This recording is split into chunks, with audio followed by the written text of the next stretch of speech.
part of my life work is complete. Short-lived. Well, it just shows you how efficient I am. There you go. All right. I've said this several times on this program. One of my life missions is to get Mike Leach into the College Football Hall of Fame. The barrier to get into the College Football Hall of Fame was 60%. And Mike Leach, one of the greatest coaches in college football history, had a win percentage under that threshold. He was at 59.6% of his games that he won. Had he not passed away prior to their bowl game and they won that bowl game, he would have gotten to 60% of his games won. Mike Leach will be a college football Hall of Famer. The College Football Hall of Fame announcing that they are lowering their threshold from 60% down to 59.5%, which means Mike Leach is now eligible for the Hall of Fame. Hey, you can't tell the story of college football without the Pirate. That is what I've always said, and I believe it to my core. Mike Leach revolutionized the passing game. He and Hal Mumme, they at Kansas Wesleyan, when they hatched the air raid and put it into use, it changed the way that teams throw the ball as we know it. There is not a team that throws the ball in college football that does not use some of the concepts or principles that Mike Leach implemented first and stuck to it throughout his entire career. Well, my. The man was a wizard, and it wasn't just that he was a great play caller, but he was a fantastic head coach and a motivator of young men. Some of his ways were old school, but most of what Mike Leach did was revolutionary in the way that he handled his players, the way that he talked to them and taught them. You literally cannot tell the story of college football without Mike Leach. Period, point blank. His impact for a guy who never won a national title was greater than most national title winning coaches. Mike Leach deserves to be in the College Football Hall of Fame. They did the right thing.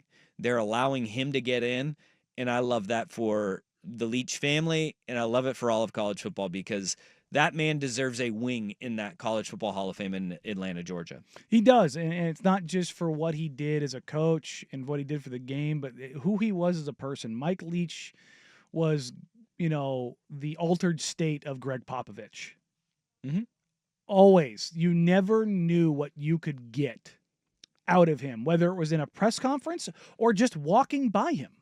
And there was something uniquely special about Mike Leach and his thoughts, and whether you ask him a question about, have you ever considered, General Patton's process in World War II and why it mattered? And then he'll come tie that back to some life lesson, and then how that impacts football and how it impacted a conversation that he had with one of his defensive backs. And you're just like, the hell? Yep. It makes sense, but it's amazing at the same time. And it's like the past that his brain just worked on a different frequency and a different wavelength that both translated and transcended, and it was just awesome. Mike Leach took over a Texas Tech team that was around 500 prior to him getting there for several years, turned them into a team that was in a national title conversation. He took over a Washington State football team that was one of the worst football programs in all of college football. Period, point blank. The years prior to Mike Leach, they went 2-11, 1-11, 2-10, and 4-8. Okay? He turned them into a perennial bowl team and a team on the cusp of a Pac-12 championship. He took over a Mississippi State team that went 6-7. For him to win 59.6% of his games at those three institutions, that is College Football Hall of Fame worthy in and of itself. And let's not forget the impact that he has had on quarterback play. Changed it. Completely and totally. And also on this list, and Mike Leach is obviously the front runner, but this will also open the door for Les Miles to be inducted in the College Football Hall of Fame. And look, you can say what you want to about Les Miles. Les Miles is a damn good coach. Les Miles, not a great person all the time, but he was and he did it at multiple places. Like if we remember Kansas and Kansas being a disaster. Mhm. Well, I have his career record at 66%. They had him at 59.6 because it was over. He had 18 years. He went 145 and 73. That's pretty good. They had it on at 59. Leach and him right there. Weird.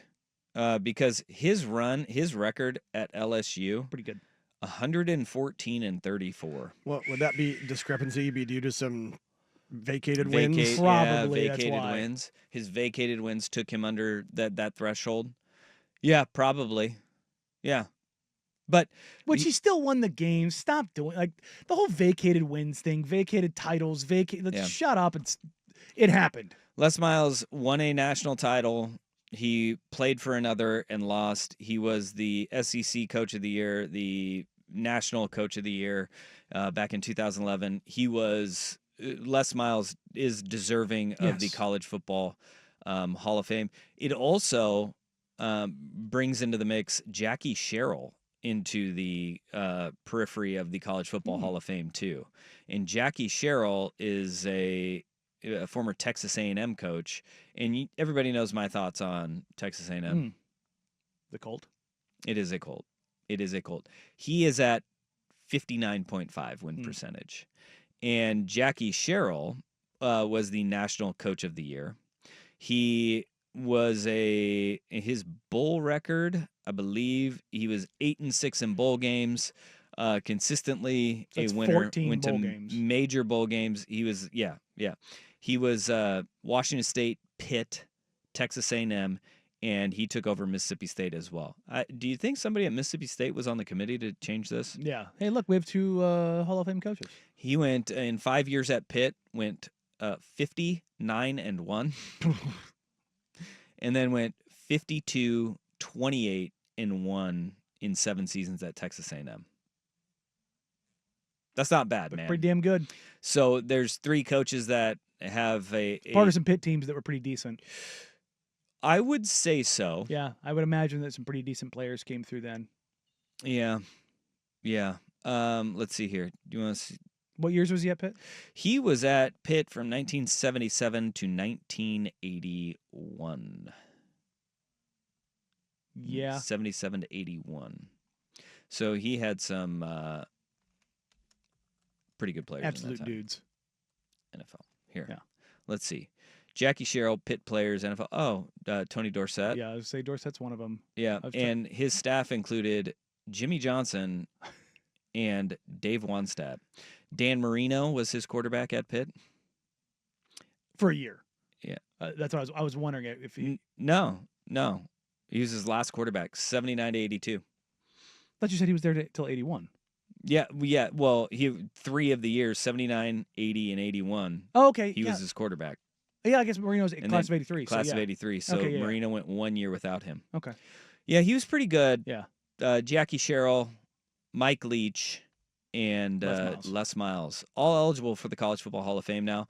But with Mike Leach eligible, check that box. Part of my life work is done. Put it on the board. Yes, we got it. And I'm happy for Mike Leach. I'm happy for Coug fans, Texas Tech fans, Mississippi State fans too, because y'all deserve to have Mike Leach in that College Football Hall of Fame. Even if they did throw tortillas at you. Well, you got to be able to have tortillas thrown at you, you know. I wonder if he maybe started that.